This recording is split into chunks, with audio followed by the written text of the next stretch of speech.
गिरी हो अयोध्या सी,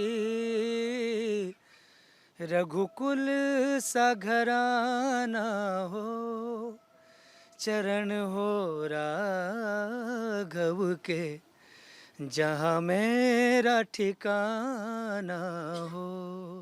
सजा दो घर को गुलशन सा, मेरे प्रभु राम आए हैं।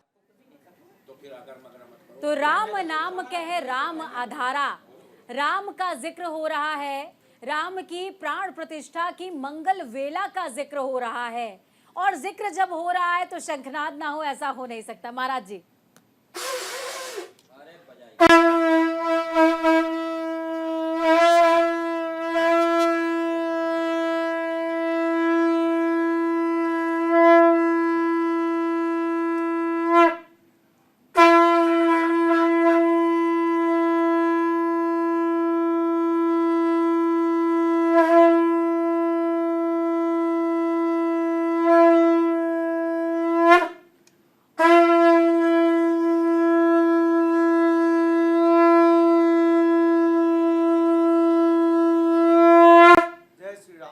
और इसी के साथ सभी लोग बोलेंगे जय श्री राम। जय श्री राम। देखिए, प्रभु श्री राम का उद्घोष हो चुका है, शंखनाद हो चुका है राम राज्य का, विश्वास का, आधार का, राम का, अभिसार का, राग का, अनुराग का, राम का। जब हम राम की बात कर रहे हैं तो राम नाम जिसको शिव अपने कंठ में धारण करते हैं, राम जिनके दर्शन मात्र से विष शिव के कंठ में ठहर गया, उसकी जुर्रत नहीं हुई कि वो नीचे चला जाए, वो राम अपने आप में परम पूजनीय, परम महात्म्य और महत्वपूर्ण है। महाराज जी, मैं आपके पास आऊंगी, विष्णु विनोदम महाराज जी। देखिए, आप राम सेना के प्रमुख हैं। राम की सेना जिसमें बंदर थे, राम की सेना जिसमें जामवंत थे, राम की सेना जिसमें नल नील थे, राम की सेना जिसमें छोटी सी गिलहरी जिसके पीठ पर हाथ फेरा तो वो तिपाया चिन्ह बन गया। हम राम की बात कर रहे हैं, संभाव की बात कर रहे हैं। देखिए देवी जी, राम का नाम ही पूरी प्रकृति है। रा का मतलब सूर्य, माँ का मतलब चंद्रमा।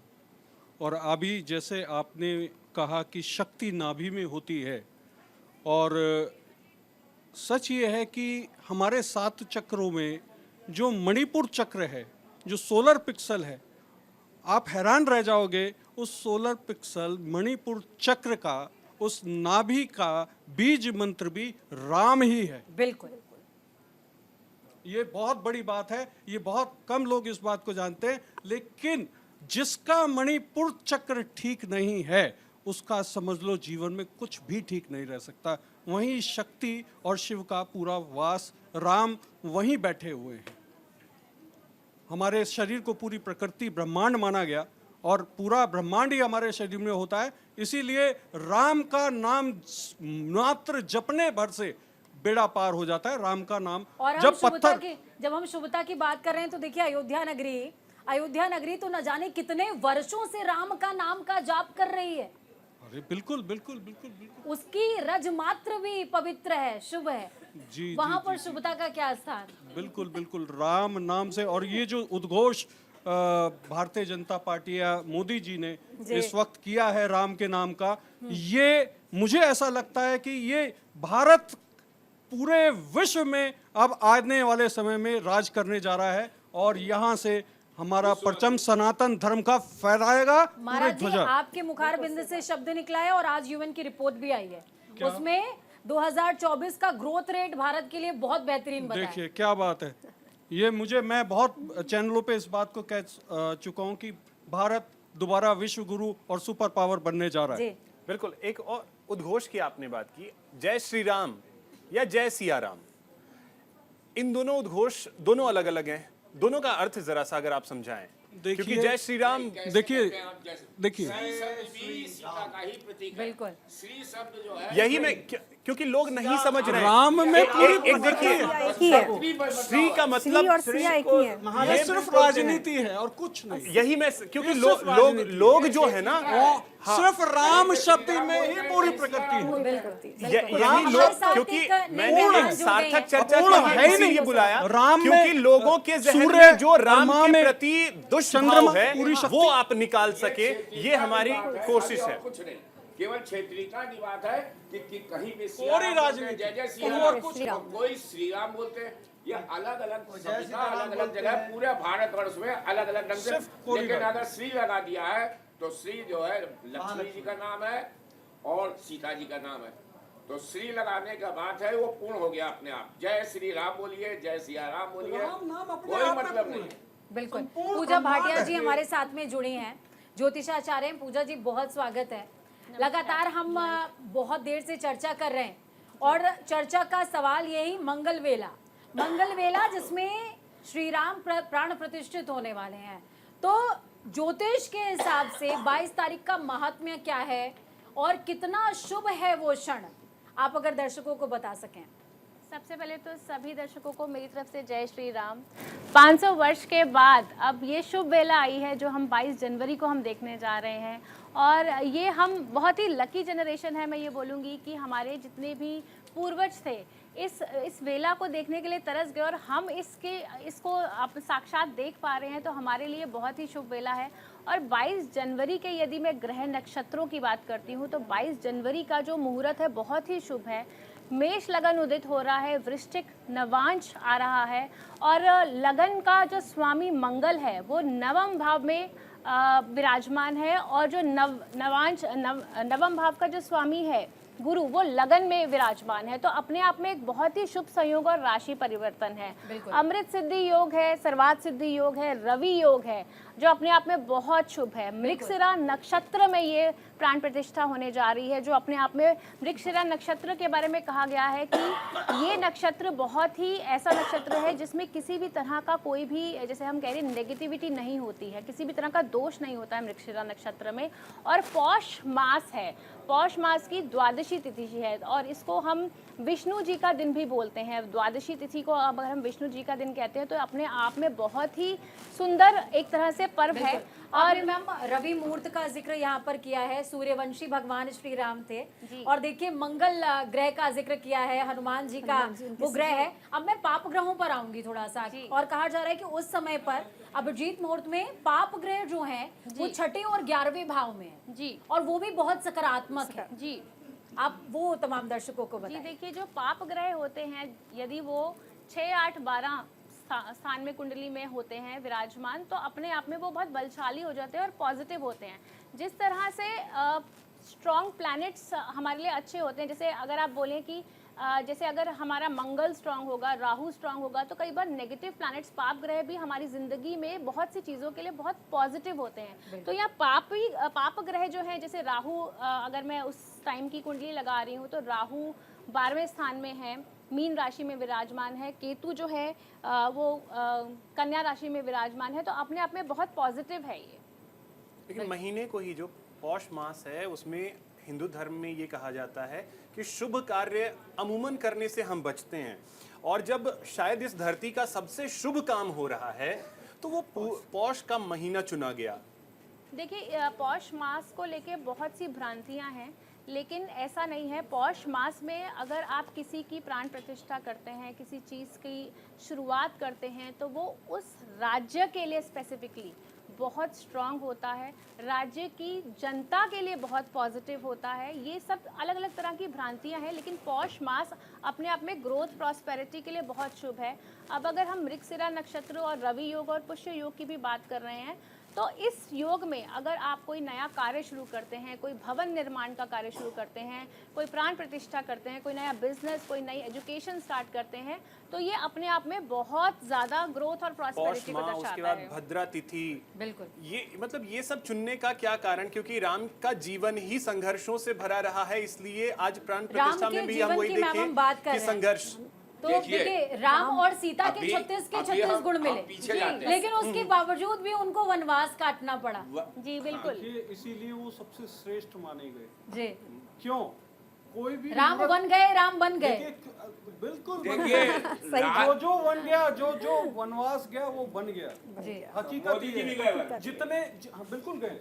जो बन जितने आप मूर्त देखेंगे, जितनी अच्छी मूर्त बनाई जाएगी, मूर्ति बनाई जाएगी, उसको उतना ही अच्छा तराशा जाएगा। बिल्कुल। इसीलिए जितना ठोका जाता है किसी को, उतने ही अच्छा वो बन के निकलता है। ये क्लियर सी बात है। और यहाँ पे मूर्ति का देखिए जिक्र हुआ है, तो अरुण योगीराज जी कर्नाटका के मूर्तिकार हैं जिन्होंने शंकराचार्य जी की भी मूर्ति बनाई है। उनकी मूर्ति का ही सिलेक्शन हुआ है। नीलवर्ण होंगे रामलला, घुंघराले बाल, केश सुनिए और सोचिए कि जब उनके भाल पर सूर्य का तिलक होगा तो कितना शोभायमान होगा।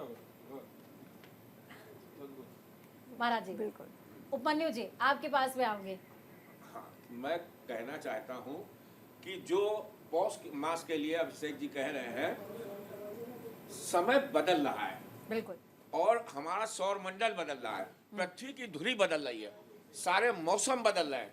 उनको देखते हुए ये मुहूर्त चुना गया है। एक बात, किसी टाइम चैत्र मास होता था, फिर धीमे धीमे एक एक उसमें समय बदल रहा है, मतलब कि हमारी पृथ्वी की धुरी तक बदल रही है, यह वैज्ञानिक दृष्टिकोण से है। ठीक है। तो हमारे साथ अगर हमने पौष मास चुना है और सारी चीजें सही हैं, सारे नक्षत्र सही हैं, सारे योग सही हैं, तो तभी करने तो वो में 84 कहीं पे सेकंड भी स्पेशली एक बात चुना गया है। दूसरी बात कि सूर्य उत्तरायण हो रहा है।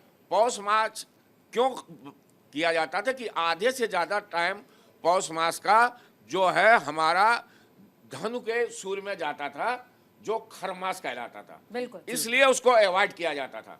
लेकिन हमारा सूर्य उत्तरायण हो गया, सारे एक चीज को नहीं देख रहे हैं हम, खाली नवरात्र को और नवमी को नहीं देख रहे, हम देख रहे हैं कि जितने भी मुहूर्त हैं, जितने भी नक्षत्र हैं, जितने भी योग हैं, कर्ण हैं, सबका पूरा विधान देखते हुए, और फिर आज से नहीं, सारे हाँ जितने भी जो विद्वान जन हैं उन सबसे उपमन्यु जी सलाह दी हमारे गई है। साथ में चक्रपाणी महाराज जी भी जुड़ गए हैं।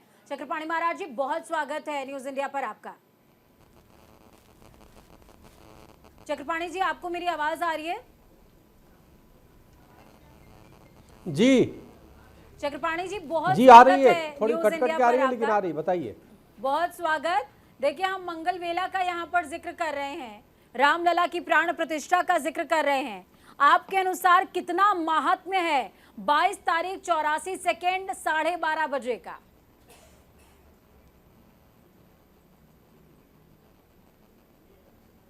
देखिए जी, इस मुहूर्त के लिए बहुत एक लंबी इंतजार करना पड़ा। याद है जिस पर तरीके से हजारों लड़ाइयाँ लड़ी गई 1528 के बाद, जिस प्रकार से मीर बाकी ने 1528 में हमारे मंदिर को तोड़ा, बाबर का जो सेनापति था, बिल्कुल। उसके बाद एक दो नहीं सैकड़ों हजारों बार युद्ध हुए और हमारे हिंदू वीरों ने, राम भक्त वीरों ने अपनी जान की बाजी लगाई और बार बार प्रयास किया, लेकिन फिर भी वो अपने जान को गंवा दिया भगवान राम की भक्ति में। उसके बाद आजाद देश की आज़ादी मिली, लेकिन उसके बावजूद भी देश तो आज़ाद हो गया, लेकिन हमारे रामलला टेंट में ही थे।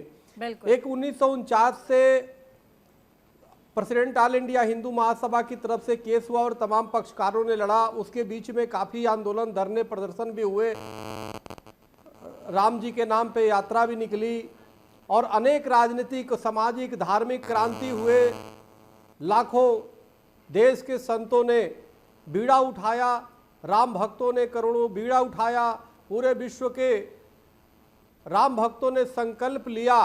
और अभी तो अब देखो, जो अयोध्या जी के पास में ही गांव है जो सूर्यवंशी क्षत्रियों का है, बिल्कुल, सराय राशि। उन्होंने 1528 से जूते चप्पल भी नहीं पहने थे। बिल्कुल। उनका संकल्प था कि जब तक राम मंदिर नहीं बनेगा तब तक हम नहीं बनेंगे। आप जरा सोचिए कितने लाखों करोड़ों लोगों के त्याग, बलिदान और संकल्प के बाद ये समय आया है।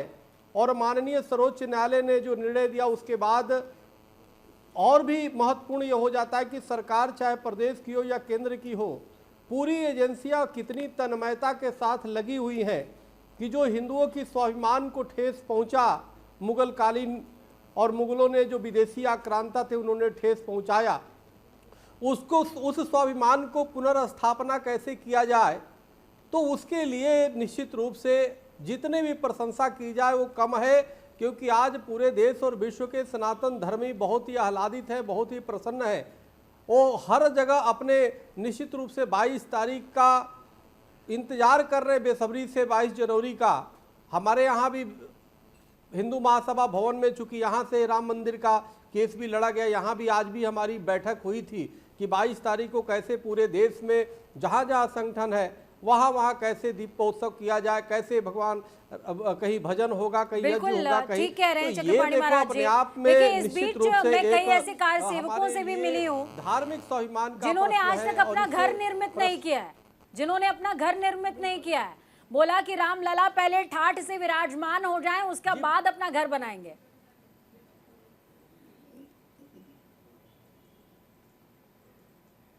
बिल्कुल बिल्कुल पूजा जी, निश्चित रूप से जब भी हम लोग अयोध्या जी जाते थे और जब अब देखते थे कि भगवान रामलला टेंट में है, तो अपने आप पे बहुत ग्लानि महसूस होती थी कि बताइए, हमने जो है, हम लोग तो बिल्डिंगों में रहते हैं, हम लोग तो छतों के नीचे रहते हैं, हमारे रामलला टेंट में है, और सत्ताधारी जितने थे कहीं ना कहीं निश्चित रूप से उन्होंने सिर्फ राजनीतिकरण किया, हिंदुओं की भावना को समझ नहीं पाए। लेकिन वर्तमान में स्थिति बदली। मुझे याद है जब यूपीए सरकार थी पूजा जी, मैं एक बार नहीं कितनी बार सरकार से मिल करके देश के उस समय के तत्कालीन प्रधानमंत्री मनमोहन सिंह जी से भी एक पूरी डेलीगेट गई थी मिलने के लिए, और हम लोगों ने अयोध्या, काशी, मथुरा की सर्वांगीण विकास के लिए विशेष पैकेज की बात किया था। कोई भी सरकार उधर ध्यान देने को राजी नहीं थी।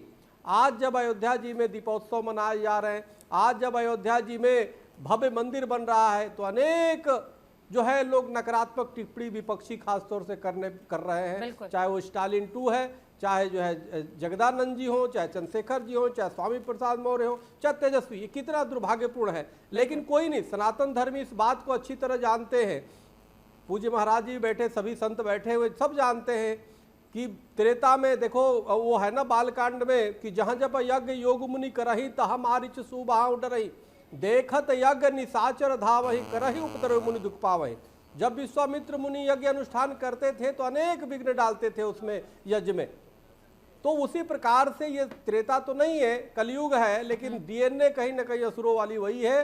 वो नकारात्मक टिप्पणी करने वाले करते हैं, लेकिन सनातन धर्मी है, जो सच्चा हिंदू सनातन धर्मी है, वो अपने राम काज से विचलित नहीं हो।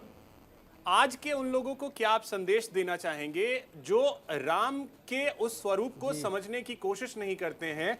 और इवन आप देखिए, रामचरितमानस हो, रामायण हो, पाठ ना किया हो, पढ़ा ना हो, लेकिन बावजूद उसके टिप्पणी करना जरूरी समझते हैं।